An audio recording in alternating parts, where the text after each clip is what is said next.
ladies and gentlemen, we go to Carolina and we get it done. 4-3 in overtime over Carolina and a huge win over the Hurricanes. The Leafs improve in the standings and they do a good job of it. Now still in third place, of course. They sit pretty comfortable and in a good spot. Right now, 30 wins, 10 losses, and 3 overtime losses. 43 games played, 63 points for the Maple Leafs, 66 points for Tampa Bay. 46 played, 30, 10, and 6. And the Florida Panthers, 32, 10, and 5 with 69 points, 47 played. So what does this mean for the Leafs? It just means you got to keep winning. And that's exactly what they've been able to keep doing over and over and over again. Great game by the Maple Leafs. What is up, guys? My name is Nicholas Garcella. Welcome back to another video. Toronto does a great job against the Hurricanes. They get it done in a good fashion. Let's just jump right into this one. Period 1. 13:08 into the period, meeting the halfway mark, and Nino Niederreiter, the most buttery name in hockey, gets his 14th of the season. Ian Cole and Martin Necas help him out on the way, and they make it a 1-0 lead for the Carolina Hurricanes. The game is silent for the rest of the first, but the second period it picks up at 16-16, where Austin Matthews finds his 30th of the season. Power play tally for Austin Matthews. Nylander and John Tavares give him the apples, and he puts this one right in the basket. 1-1 game. We got a tie just with 23 seconds to go in this second period. Austin Matthews finds the back of the net again. 31 on the season. 34 assists for Morgan Rielly. That's his 34th. Mitch Marner with 24. They both get the apples. And only 23 seconds, as I said. The Leafs take a 2-1 lead, and they are in full control until we enter the third period. Great game so far. Third period, Tony DeAngelo finds his 8th of the season, only 8 seconds in. Jesper Fast, Jacob Slavin assists Tony DeAngelo, and it is unfortunately now a 2-2 tie. But that's until we get the halfway mark of the period. And there's a reoccurring theme with the Maple Leafs, and that's guys that don't usually score end up scoring against the Maple Leafs.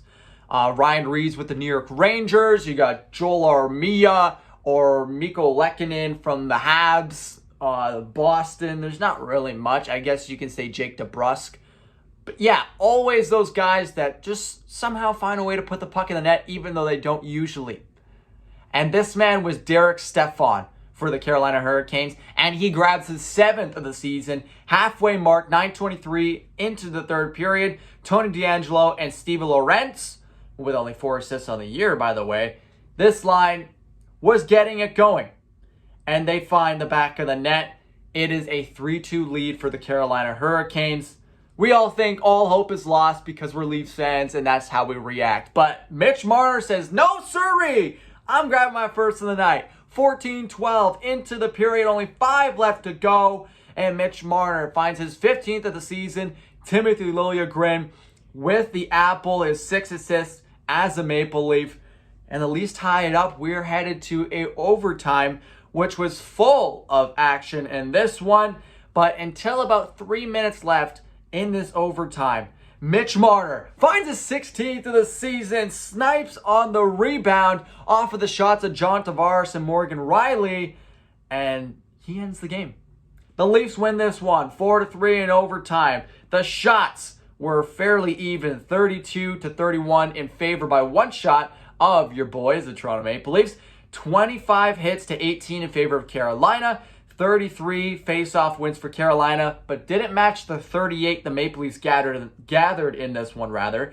Penalty minutes, 13 for Carolina. At least had a lot of power play time. They did get a power play goal, but not as many as you probably would have seemed to see the Maple Leafs get.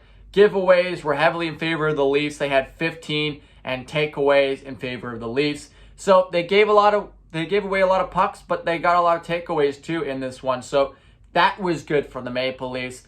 And then the penalty summary, we already know what happened in this one. Okay, so it was a good game. It was a pretty good game.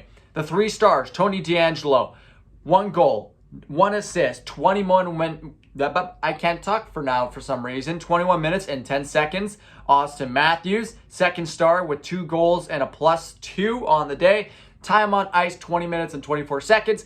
And Mitch Marner, first star, 2 goals, 1 assist, +3, and 21 minutes and 17 seconds of time on ice. Let's get to the goalies. The losing man, Frederik Andersen. We've said that a lot in recent years. 24, 6, and 1 now, Frederik Andersen. And we'll just pull up his box score. Frederik Andersen, .875 on 32 shots and made 28 saves with 4 goals against. Not a bad outing from Frederik Andersen. Not the one he would have preferred to Peter Mrazek, the former goaltender of the Carolina Hurricanes. Posts 3 goals against, 28 saves, and 31 shots against with a .903 in 62 minutes. So very, very good by Peter Mrazek, who is now 6-2, by the way. So that was a great performance by Peter Mrazek and the Toronto Maple Leafs. So Austin Matthews went down. Austin Matthews went down on the ice, and it didn't look pretty. It did not look great. Got hit in the back of the head, with a knee. So not something that we would have hoped as Leafs fans to see happen, especially to one of our top goal scorers who is in the race right now for most goals in the season. In fact, Chris Kreider right now holds the most. 33 goals. Draisaitl behind him with 32. But Matthews was at 31 after this game. I guarantee Matthews would have jumped him the next game, probably with 2 or 3 goals in the next one. He is buzzing right now after the All-Star game. It was just too good for Austin Matthews to get hurt at this time. And he did. So, it's not something that we could have hoped for as Leafs fans. But Leafs fans, at the end of the day, at the end of I can't remember the saying, but there's always a light. There we go. There's always a light at the end of the tunnel. And I think the thing that the Leafs have to take out of this is Austin Matthews could be injured for possibly 3 weeks to a month. Okay, if he does have a concussion, concussions take a long time. Okay, they're finicky. Look at Jake Muzzin. Jake Muzzin's been out for like 2 months. Okay, it's been bad. We haven't seen Jake Muzzin in a while, so he's hopefully coming back. He's still saying it's pretty finicky. Concussions are no joke. We've seen this with Sidney Crosby and other players and stars over the years. So if it is a concussion, there's good and bad news. Austin Matthews will be out for probably a month to a month and a half, maybe 2 months. So that would suck. On the bright side, Toronto Maple Leafs have an opportunity here. There's a man lurking about right now. His name is Claude Giroux. I don't know if you guys know this guy, but he has been the Flyers captain for many, many years now. And he's worth $8 million. A lot of money, a pretty penny. However, this is something the Leafs couldn't obtain with Matthews on the team. But if Matthews is injured for long enough until the trade deadline, the Maple Leafs can pull a Tampa Bay. It doesn't have to be Claude Giroux. It could be a defenseman. It could be a big defenseman, maybe even bigger than Ben Sherratt, Josh Manson, Jacob Truchin, all those guys that are fluttering around. It could be bigger than that. They can go after a $7 million defenseman on a 1-year deal. Whatever. Get a guy that's going to help us win a cup. I think if Matthews goes down for a while, he gets put on IR, and the Leafs have to make up for the money that they are, or the value they're supposed to be getting from this team without Austin Matthews, why not pull a Tampa Bay? Go get yourself a Claude Giroux. Go get yourself Ben Sherratt. Maybe another defenseman on top of that. I mean, this team could really, really go ham at this trade deadline if Matthews is hurt for that period of time. So that's something to keep in mind. I just wanted to throw that out there.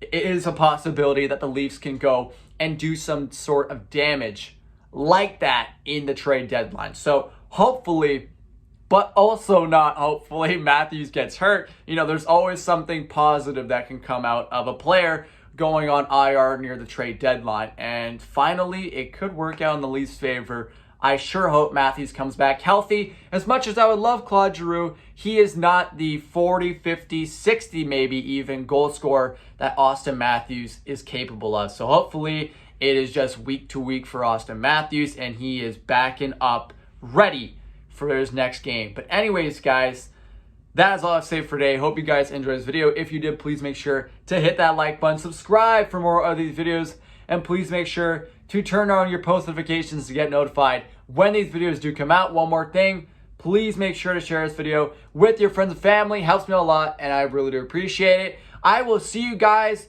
after the game versus the Calgary Flames, 9 p.m. on Thursday. It's going to be a big one. The Calgary Flames are the team of the talk right now, so you know, we got to pay attention to this game. Jacob Markstrom, he is no man to mess around with. So hopefully Jack Campbell will be starting that one. Maybe Peter Mrazek. We'll see. Both goaltenders are on fire right now. So we got a good thing going. We got a win streak to take care of after 6 games. And just see if we can sneak one out against the Calgary Flames. But anyways, until then, guys, I will see you in the next one. Take it easy, guys.